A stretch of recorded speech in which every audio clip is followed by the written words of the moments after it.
I do really thank you all for jumping online this morning for this important topic, and hopefully you will get a lot out of it.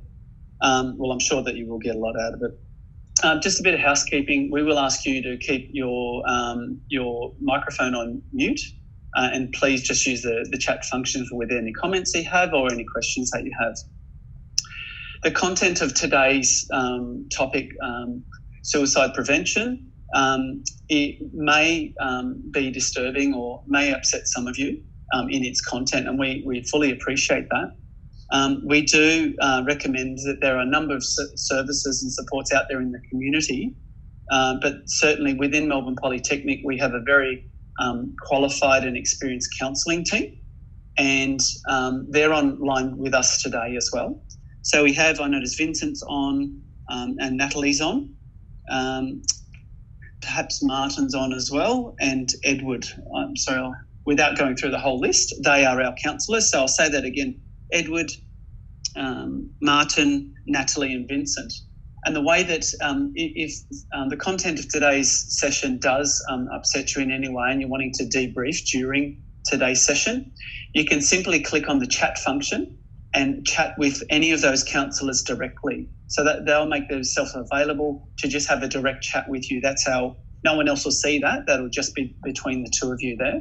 And we'll put the counselling number up at the end of the session as well, in case you're just wanting to unpack a bit or discuss that. And I would encourage you also to perhaps reach out to some of your friends that you're familiar with and comfortable with, if you feel the need for just sort of sounding some of the emotions and thoughts that might come up from today's session with someone else. Okay, so as we go through too, I do recommend that you add any questions to the chat function. Pip Southey from the SLAM team will keep a list of all of those questions, and at the end of Jeremy's session, we will throw the questions to Jeremy to answer for you. Okay, that's probably the easiest way to do that.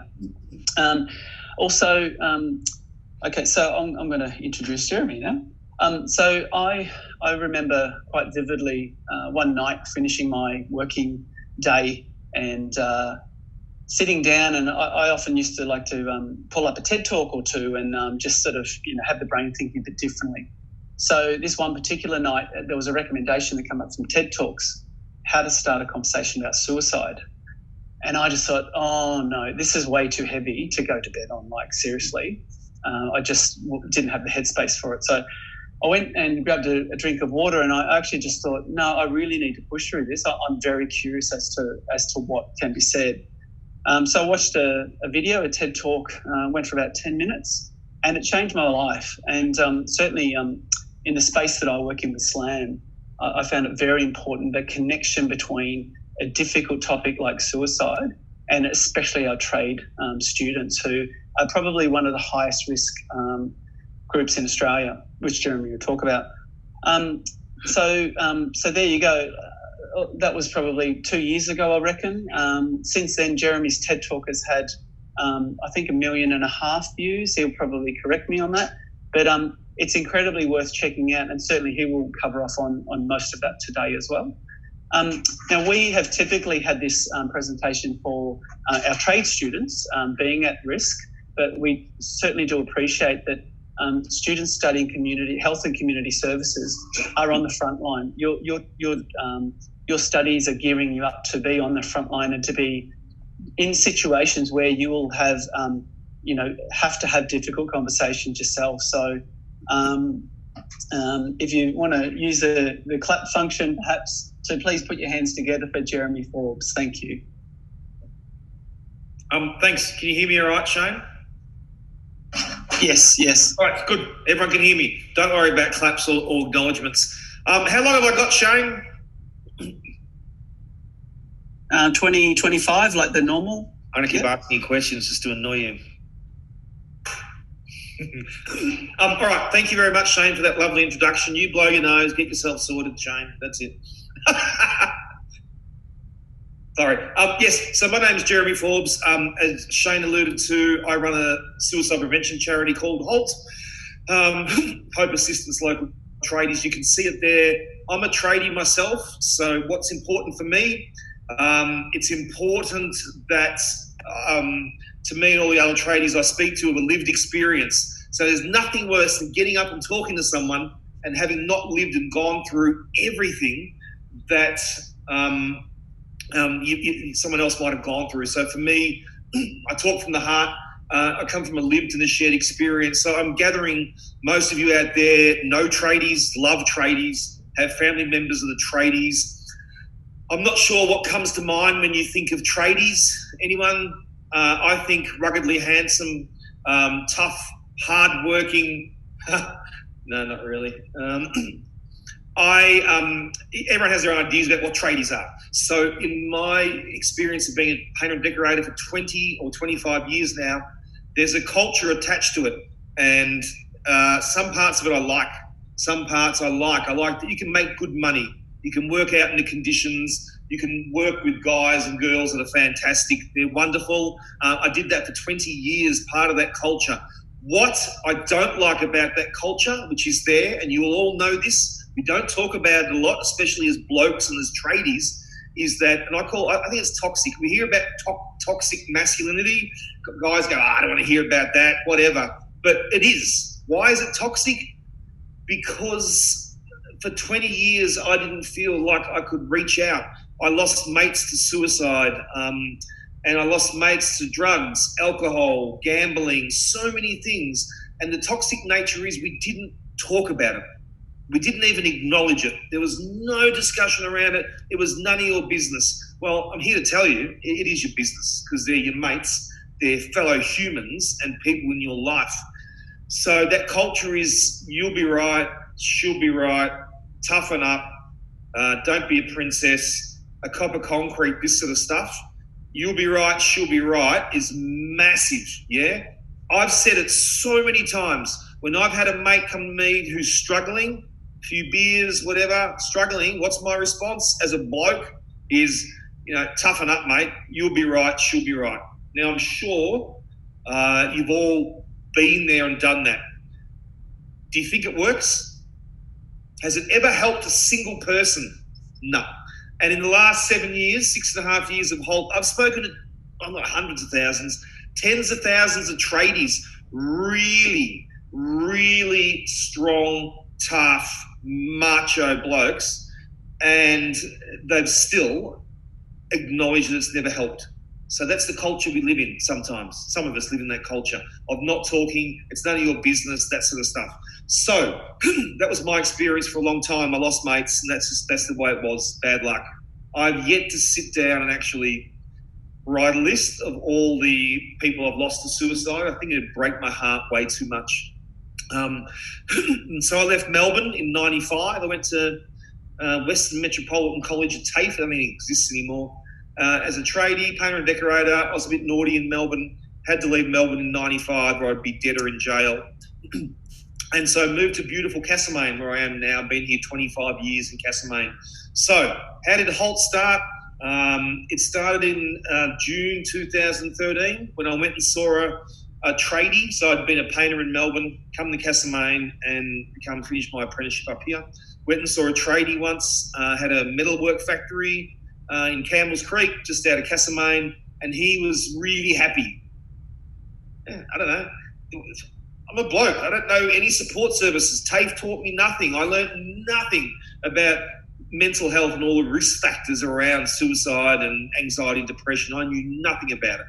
None of my business. I didn't care. I was tough. I was strong. I went and saw this guy, and we think of mental illness, mental health, whichever way you want to phrase it, as it's someone that's always angry, tired, shitty, lonely, isolated, not turning up to work, not getting out of bed. We think of these things, but we've got to think outside the box, because my mate was the opposite. He was quiet, but this time I saw him, he wouldn't shut up. He was laughing, he was smiling, he was joking, and I'm like, oh, this is weird, but I don't know. It's none of my business. I knew nothing about mental health. And so 3 weeks later, we lost Pete to suicide, and he left a wife and 4 boys, a lot of questions and no answers. That sort of, and we had no idea why. I think there's lots of discussions, rumours, conversations that bounce around. But it was at his wake when I'm standing there with a bunch of tradies. And are we talking about how we can help our mates? Are we talking about what we can do to look out for our mates and have the tough conversations and listen? No. We're blokes. It was around who's next. Yep. Who's going to suicide next, which is really average and not good enough. So I walked out of there and hugged a few mates and said, I've got to do something about this, but didn't know what to do. Got a phone call from my co-founder, Catherine Pilgrim, and we started having discussions. Now, a lot of the stuff around your health, is it health and community students? I love that word community because right now we've got 104 people here and you're all part of this community right here, right now. You've got a community of TAFE, a community of friends, family, whatever you've got. And my community saw a need to do something about the alarming rates of suicide. How many? Well, I think there was 3,046 in 2018. So that's a lot of suicides. It's twice the road toll. We can do something about it, and we are. As Shane alluded to, if it triggers something, please reach out. It's tough, and I acknowledge some people might have struggling, or like myself, still struggle and still have thoughts of suicide probably once a month, once every 6 weeks, but I know how to cope and deal with it. So that's my community. My community saw a need, and we're now a multi-million-dollar charity, and we've got federal government funding, but we started with absolutely nothing. So one thing I must stress to you is I started HALT with Catherine and a few others with absolutely not a single cent. So if you have some great ideas or you want to go out there and do something in life, don't be dependent on money. Don't be dependent on funding. It's great when it comes, but please, HALT wouldn't have got to where it got to now without community. It cost nothing. We went to the baker and said, we need some bread rolls. We went to the butcher and said, we need some bacon. We need some eggs. We need some chocolate and coffee. Why chocolate and coffee? I don't know. I love coffee and I love chocolate. But it cost us nothing. We did it at a hardware store. So once again, get rid of that pen. Think outside the box. So for me, it was, where do tradies go to meet and hang out and talk? Hardware store. So tradies have accounts at hardware stores. They owe money to hardware stores. So we did our first event at Castlemaine at a hardware store there. We got Rotary involved and we did some egg and bacon rolls, and it was really good. We got about 40 tradies there, and that was great. That was November 2013. Most importantly, very importantly as well, is giving the guys food. It's always free, our events. We source our food from somewhere. Or HALT occasionally pays for it. It's linking guys to support services. So for me, I'd heard of Beyond Blue, didn't know what they did. I'd heard of Lifeline, 13, 11, 14, but that was about it. But there's so many layers of help out there. So we help build that bridge between the tradies and those local health support services. Me as a tradie, I didn't know I could go to my doctor about mental health. So Shane talked about student counselling teams, and they're free. Yeah, as far as I know, they're free. You got to use them because they do cost money. Counselling services out there. So for me, it was telling these tradies, hey, this is what you should do, because I went and did that. I went to the doctor. I got a mental health assessment, care plan, whatever you want to call it. And he said, you got depression, mild depression. I haven't had to take medication for it, which I'm grateful for. But it's been tough. I went and saw a counsellor. I've seen several. So once again, back to the GP, if your GP's not working for you and they're just there ticking boxes on an iPad, which someone was telling me about this morning, go and see another GP, please. Same with a clinician, a psychologist or a psychiatrist or a counsellor. If they're not working for you, go and see as many as you need to. I don't care, as many as you need to. In Victoria, we've got Anglicare, to help with gambling and financial counselling. Having spoken to a lot of tradies and a lot of people in community, when we talk about the two, I don't know how to put a figure on it, but the big issues that drive people to anxiety, depression, thoughts of suicide. And suicide, if you're anxious, I don't want you to get to depression. I want you to go and access help. cut through the shame. Please cut through the shame and be vulnerable. That's okay. So the big risk factors. Does anyone want to have a guess? I'm going to hold off and just run some chats maybe, just to see if anyone can think of some of the risk factors, some of the real big things. And I think people, Shane, are checking that. So if you think you might know, and if you put that down there, that's not saying you have those. I'm just saying that if you can think about, oh, there you go. Shane's financial stress, money worries. Exactly. So, and I know I've spoken to hundreds of tradies and apprentices who have survived suicide attempts, who don't want to die. This is so important. And you might hear stuff that's confronting, but people I've talked to don't want to die. They want the pain to go away. Yeah. And sometimes there is no way. So where I was, there was virtually no way. When my closest thoughts of suicide, and I was very close to acting on that, was there was so much pain and there was no way I could get through it. I did. Hope. I lacked hope.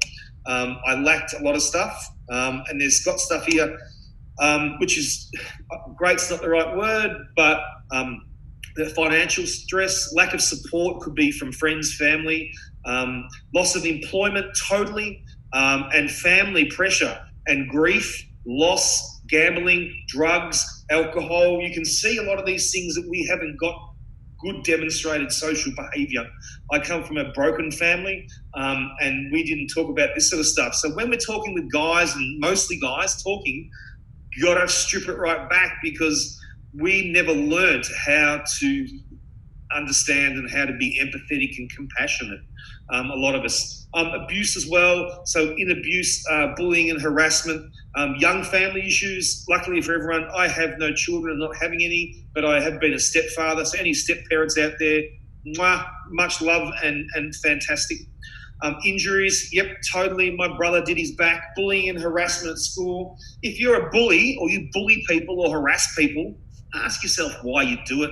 But in the building industry, that blue collar, it's guys who go, well, that's part of our culture. When we were an apprentice, we were bullied and harassed, and our boss said, when you get an apprentice, you can do the same thing. You got to break that cycle, break that circle and cut through that and call it. I'd love you more if you call bullying and harassment. Being left isolated, and we're finding that at the moment, that isolation's really tough. Stigma to ask for help.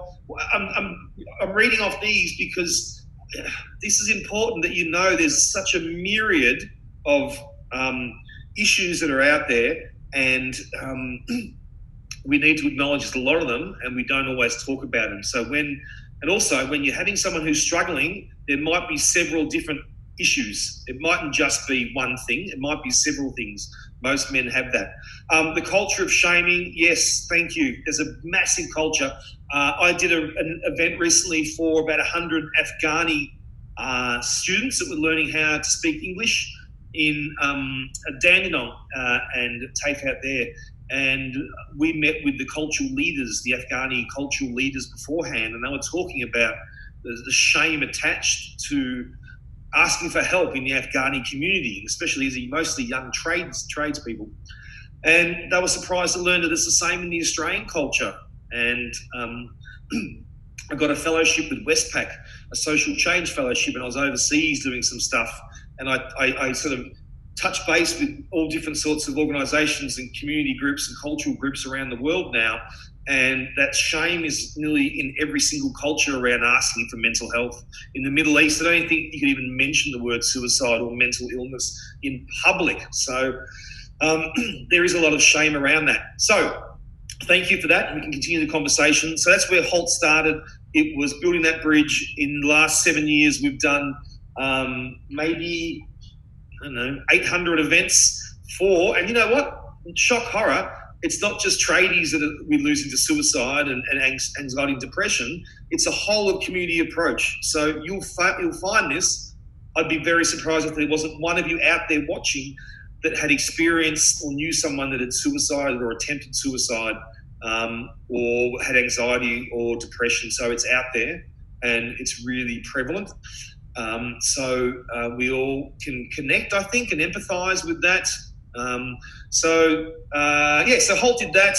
I did it for 5 or 6 years on my own, built it from just me and now there's 10 of us, I think. So I took it across Australia, and I lived and breathed it 24/7. And this passion and energy that I have here now, I had this for all of my talks. I've had it for 6 years because as a painter, I don't know if anyone out there likes painting houses.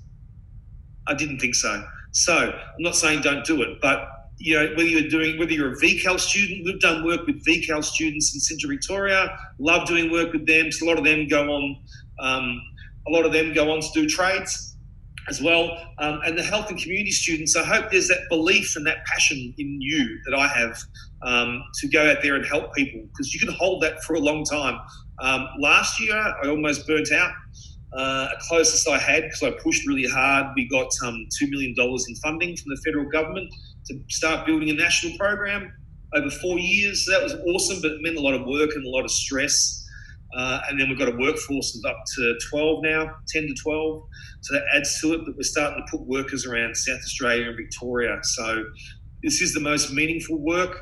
These conversations that we're having, please don't forget that we often talk about, and these are conversations as health and community students, that when you go on and do work out there, please, bigger picture. If I'm talking to 100 people, like I'm talking to 102 now, we've lost 2 already, sorry about that. If I'm talking to 102 people, we go, oh, maybe if you've helped 1.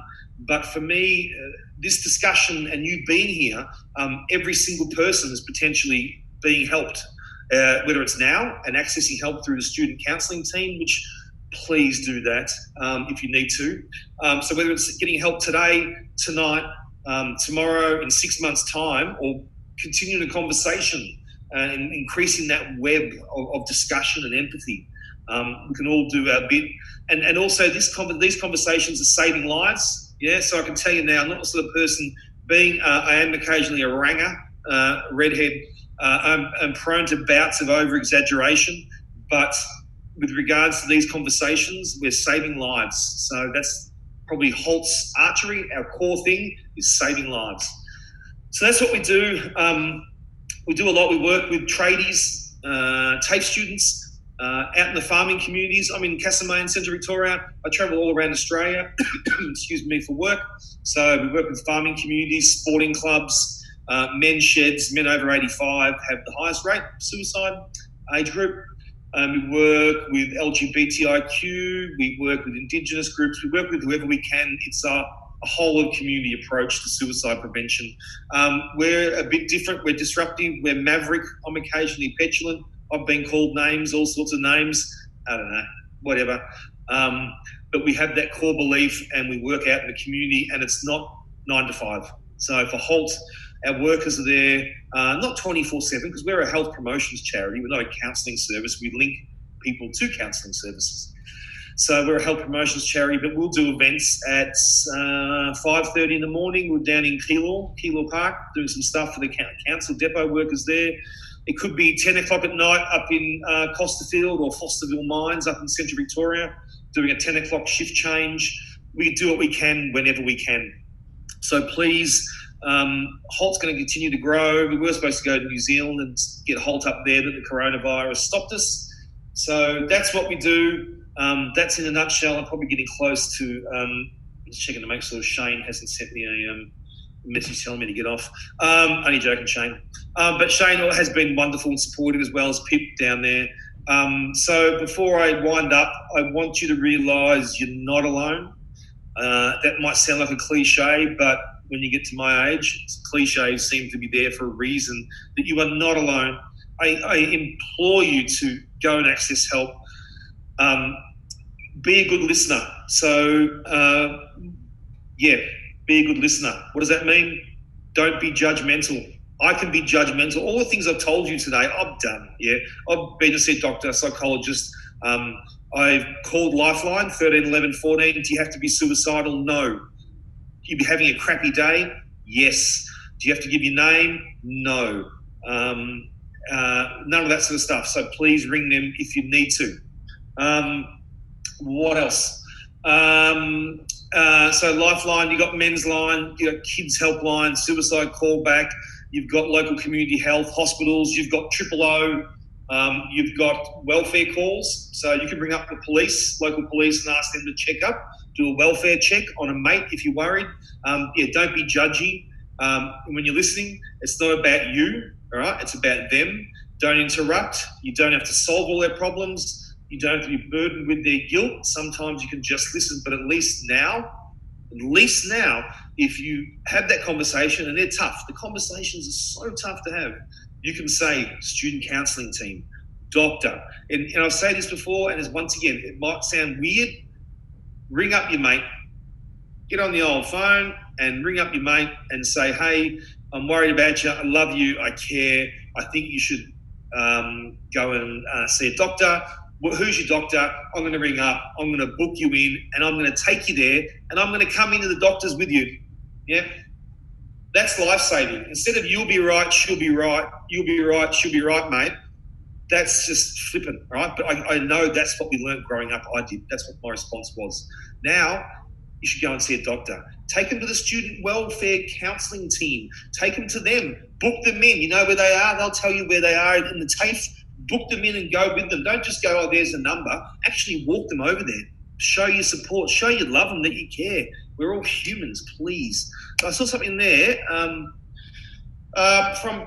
everyone. It's a myth that talking about suicide makes a person suicidal. Yep, spot on.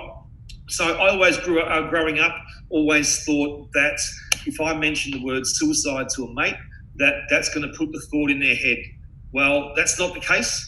So we talked before about some of the issues: the alcohol, grief, loss, drugs, finance, family, trauma, injury, work, isolation. If you know someone that's going through a lot of those things and is really struggling, and you can see that in their change of attitude and behaviour and emotional outlook, then there's a really good chance that they're already thinking of it. Yep. So that was, for me, I was already thinking of it. Using the word suicide that normalises it and doesn't bring about shame, using the right language, and a simple conversation for me would be using the word suicide in the conversation can be that one thing that could actually bring them back to show that you care, to show that you can talk about it, that you empathise, that you normalise it. It could be as simple as, hey mate, I love you, I'm really worried. And then being a good listener also means you know you're hearing what they're saying because you're going to repeat it back to them.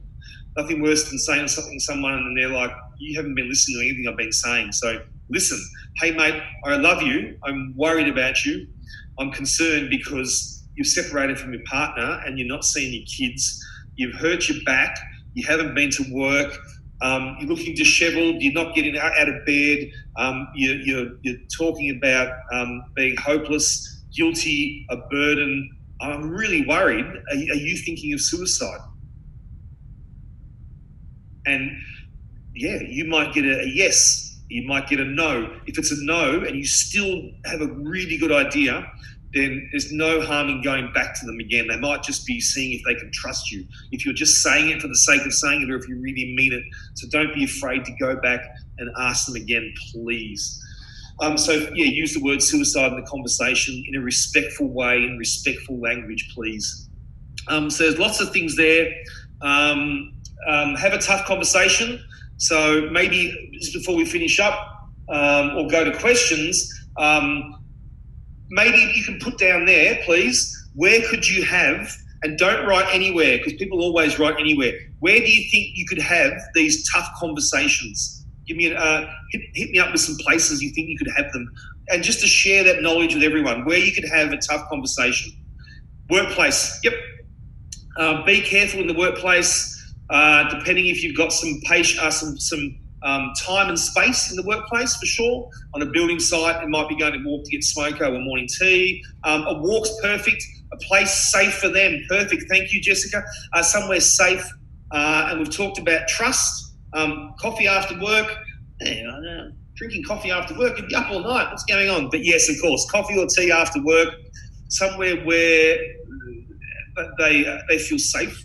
And make sure it's about in the backyard. Perfect. As you can see, there's so many places to have these conversations where they feel safe. Trust.